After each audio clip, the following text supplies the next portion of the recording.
విజయవాడ రామర్పాడులో శ్రీ వెంకమ్మ పేరెంటాలమ్మ తల్లి ఘన ఊరేగింపు, భక్తుల వెల్లువ. ఏఎంజీ న్యూస్ ఎక్స్క్లూజివ్ మీకోసం.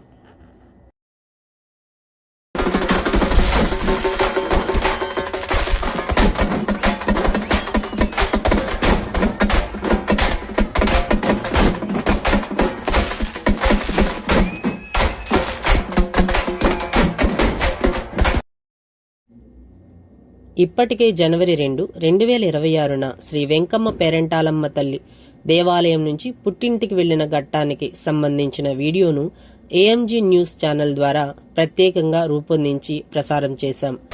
ఆ వీడియోకి కొనసాగింపుగా ఇప్పుడు అమ్మవారిని పుట్టింటి నుంచి తిరిగి దేవాలయానికి తీసుకువచ్చిన పవిత్ర ఊరేగింపు దృశ్యాలను ఏఎంజీ న్యూస్ ఎక్స్క్లూజివ్గా మీ ముందుకు తీసుకువస్తోంది.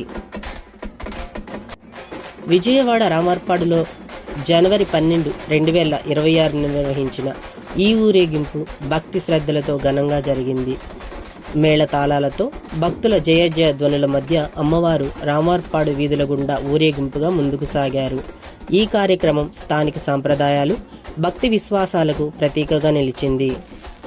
పుట్టింటి నుంచి ప్రారంభమైన ఊరేగింపులో గంగిరెద్దుల నృత్యం, పిట్టల దొర, హరిదాసులు, బేతాళ సెట్లు, కాళీమాత నృత్యం, మహిళల కోలాటం ప్రత్యేక ఆకర్షణగా నిలిచాయి.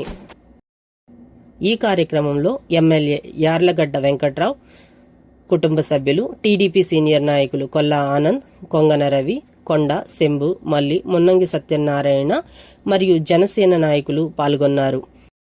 భారీగా తరలివచ్చిన భక్తులను సమర్థవంతంగా నియంత్రించడంలో పోలీస్ శాఖ కీలక పాత్ర పోషించింది. ముఖ్యంగా traffic DCP Shareena Begum, traffic CI Ramesh Kumar, Venu, ఇతర పోలీస్ అధికారులు సమన్వయంతో పనిచేసి ఈ కార్యక్రమాన్ని విజయవంతం చేశారు. నా పేరు Umakrishnaveni Karnati, AMG news. Thank you for watching.